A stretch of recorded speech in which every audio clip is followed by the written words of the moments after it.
Hello everyone, my name is Kishan Agarwal. I am from CSCB. Today I am presenting my concept video of basic electrical engineering. My topic is equivalent resistance of series and parallel connection networks. So first of all, what is electric circuit? An electric circuit is a closed path for transmitting an electric current through the medium of electrical and magnetic field. The flow of electrons across the loop constitutes the electric current. Electrons enter the circuit through source, which can be a battery or can be a generator. The source provides energy to the electrons by setting up an electric field which provides the electromotive force, that is EMF. The electrons leave the circuit through the load to the earth ground, thus completing a closed path. The load or output can be any simple home appliance like television, lamp, refrigerator, or can be any complex load such as that on hydroelectric power generating station. A simple electric circuit consists of a source such as battery, wires, conducting medium, and a load such as a light bulb. The battery provides required energy for flow of electrons to the light bulb.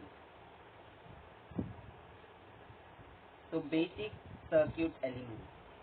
As mentioned in the introduction, a circuit is an interconnection of elements.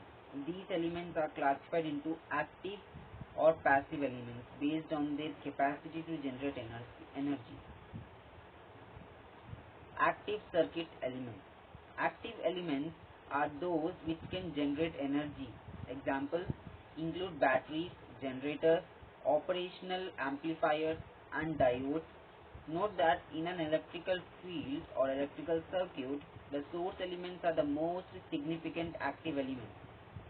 An energy source, whether a voltage or a current source, is of two types, independent and dependent source. Example of an independent source is battery, which provides a constant voltage to the circuit irrespective of the current flowing through the terminal, whereas dependent source is a DC supply. Example of a dependent source is a transmitter which provides current to the circuit. Depending upon the voltage applied to it, another example is an operational amplifier which provides voltage depending upon the differential input voltage applied to its terminal. So this is about active circuit elements. Now let us move to passive elements. Passive elements can be defined as elements which can control the flow of electrons through them. They either increase or decrease the voltage. Here are the examples of passive elements. The most important passive element is resistor. A resistor opposes the flow of current through it. For a linear circuit, Ohm's law is applicable, which states that voltage across the resistor is directly proportional to the current flowing through it, the proportionality constant being the resistance. So resistance we have discussed. Now move to inductor. An inductor stores energy in the form of electromagnetic field. The voltage across an inductor is proportional to the rate of changing of current flowing through it. Other type of passive element is capacitor. A capacitor stores energy in the form of electrostatic field. The voltage across a capacitor is proportional to the charge. So this were the passive elements: resistor, inductor, and capacitor.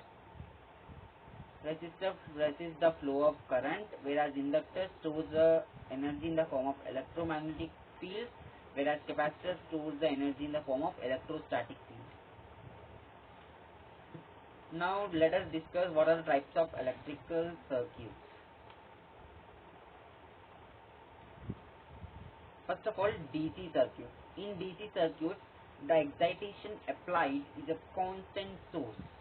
Based on the type of connection of active and passive components with the source, a circuit can be classified into series and parallel circuits.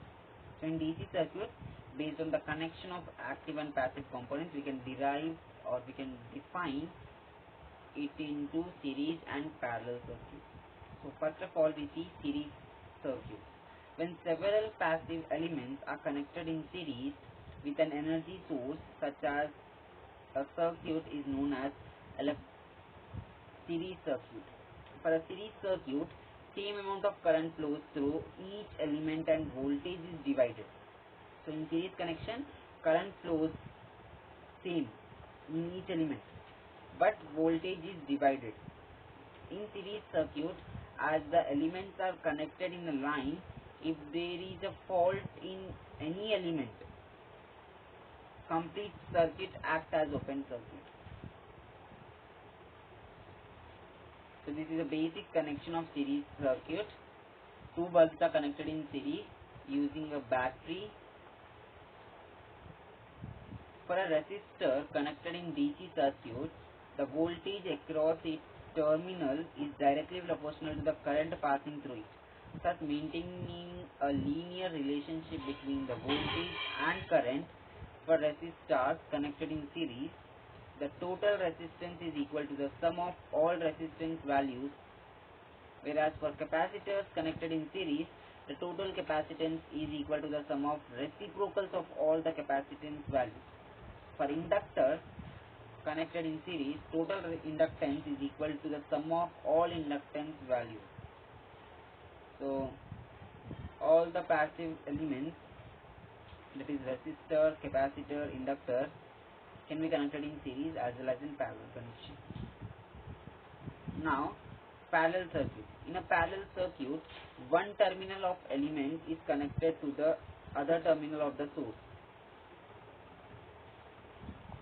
and other terminal of all elements is connected to the other terminal of the source. So in parallel circuit, the voltage remains the same in parallel elements while the current changes. If there is any fault in any element among parallel elements, there is no effect on the circuit. So this is a simple connection of parallel circuit. Two bulbs are connected using a battery in parallel connection. Next, for resistor connected in parallel, the total resistance is equal to the sum of reciprocals of individual resistance values. For capacitors connected in series, the total capacitance is equal to the sum of all capacitance values.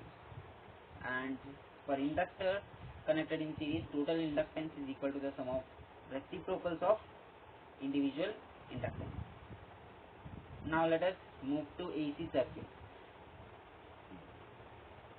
AC circuits are those circuits whose excitation element is an AC source. Unlike DC source, which is constant, AC source has variable current and voltage at regular interval of time. Generally, for high power appliances, AC circuits are used. Simple AC circuits using resistance. For alternating current, that is AC current passing through the resistor, the ratio of current and voltage depends upon the phase and frequency of the supply. The applied voltage will change constantly with the time, and Ohm's law can be used to calculate the current passing through the resistor at any instant of time. In other words, if at time t seconds the value of voltage is V volts, current will be I equal to V by R, which is derived from Ohm's law, where the value of R is always constant. So from the above equation shows that polarity of current depends upon that of the voltage.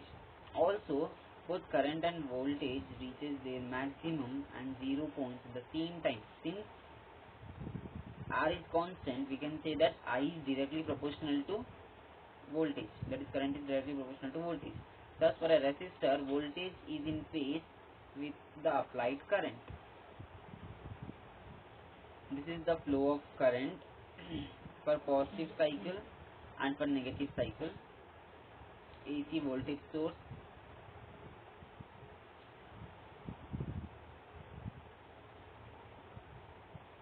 Now AC circuit using pure inductance. A coil of thin wire wrapped on cylindrical core is known as an inductor. The core can be an air core, hollow laminated, or an iron core. As alternating current flows through the inductor, the magnetic field also changes. This change in magnetic field result in an induced voltage across the inductor. As per Lenz's law, the induced voltage is such that it opposes the flow of current through it. During the first half cycle of source voltage, the inductor stores energy in the form of magnetic field, and the next half it releases energy. This is the diagram which shows AC circuit using pure inductance.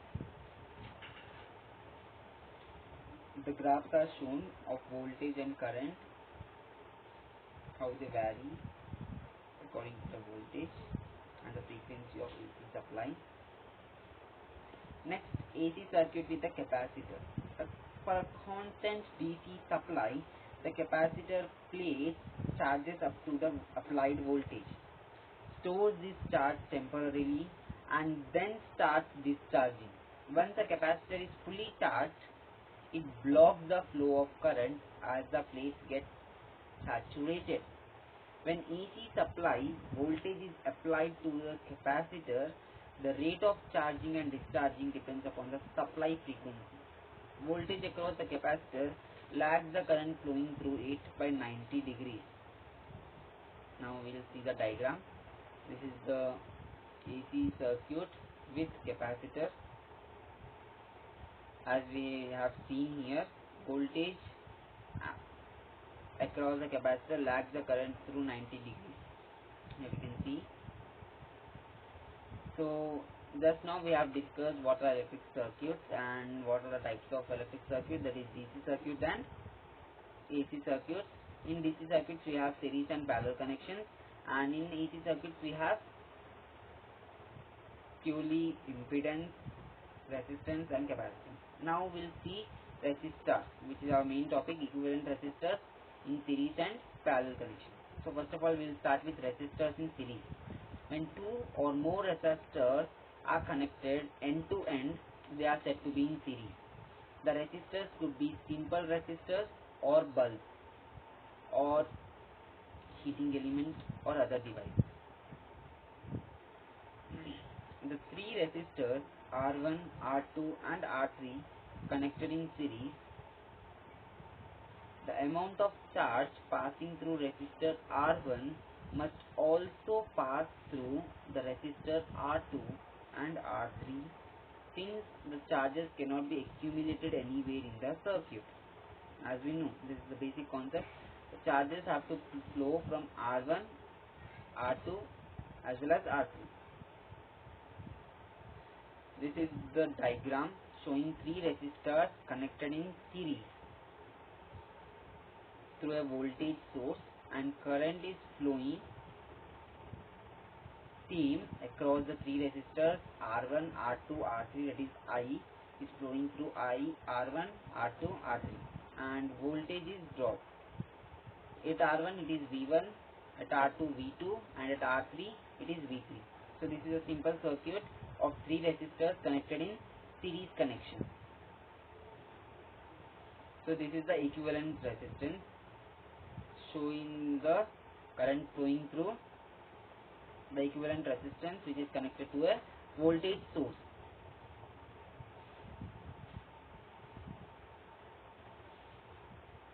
Resistors in series, actual photo. We have taken three resistors of 1 kilo ohm, 2 kilo ohm and 3 kilo ohm respectively, and they are connected to a battery. The current flowing through each resistor is same, but the voltage across each resistor is different. So let us see how to calculate the equivalent resistance. Due to this reason, the current I passing through all the three resistors is the same. According to Ohm's law, if same current passes through different resistors of different values, then potential difference across each resistor must be different.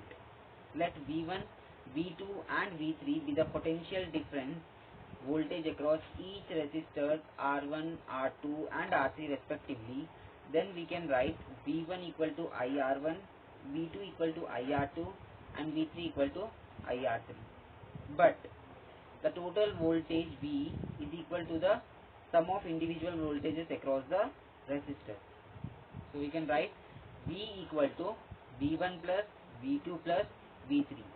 So we have derived that V1 equal to IR1, V2 equal to IR2, V3 equal to IR3. Substituting the values here, we can take I as common. So I into R1 plus R2 plus R3. So we can write it as V equal to I into RS.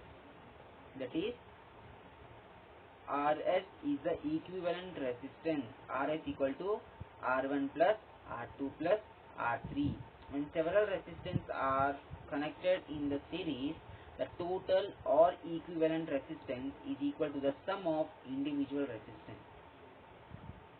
Next, we take an example. Calculate the equivalent resistance for the circuit which is connected to 24 volt battery, and also find the potential difference across 4 ohms and 6 ohms resistors in the circuit. This is an example we are taking to find the equivalent resistance. So solution: since the resistors are connected in series, we have to simply add sum of all the resistors, that is 4 ohms plus 6 ohms will give you 10 ohms. Now we can find the current V by R, that is 24 by 10, 2.4 amps. So voltage across 4 ohms resistors will be current into resistor, that will give you 9.6 volts, and voltage across 6 ohms will be current into resistor, that is 2.4 into 6 will give you 14.4 volts. Now let us see resistors which are connected in parallel. Resistors are in parallel when they are connected across the same potential difference. In this case, the total current I that leaves the battery is split into 3 separate parts, that is I1, I2 and I3 with the current through the resistors R1, R2 and R3 respectively. Due to the conservation of charge, total current in the circuit I is equal to the sum of current through each of the 3 resistors. This is the diagram which is showing 3 resistors connected in parallel connection, connected to a single source, voltage source, and we can see that current is divided in each resistor as I1, I2 and I3 in R1, R2, R3 respectively, but the voltage is same. So this is the equivalent resistance we can draw for parallel circuit.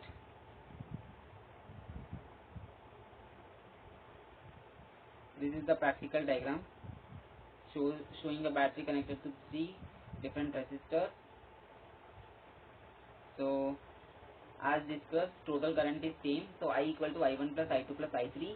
So since the voltage across each resistor is the same, applying Ohm's law to each resistor, we get I1 equal to V by R1, I2 equal to V by R2, I3 equal to V by R3.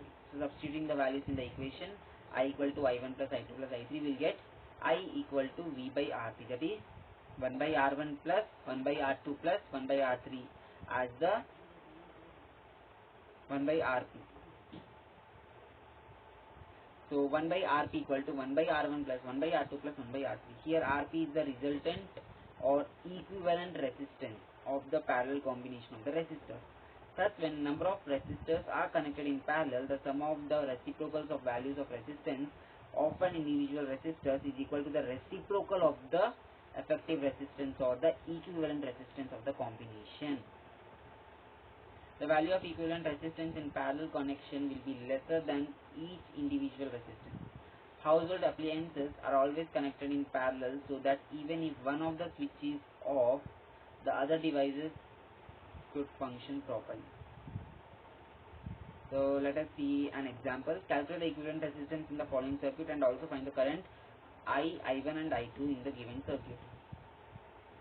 So since the resistance are connected in parallel series, we can use 1 by Rp equal to 1 by R1 plus 1 by R2, that is 1 by 4 plus 1 by 6 will give you 12 by 5 ohms. Thus resistors are connected in parallel, the potential, that is voltage across each resistor is same. So I1 equal to V by R1 will give you 6 amps, I2 equal to 4 amps. So the total current is 10 amps. Thank you. So, let us see differences between series and parallel circuit. Series is one pathway, whereas parallel is two pathways.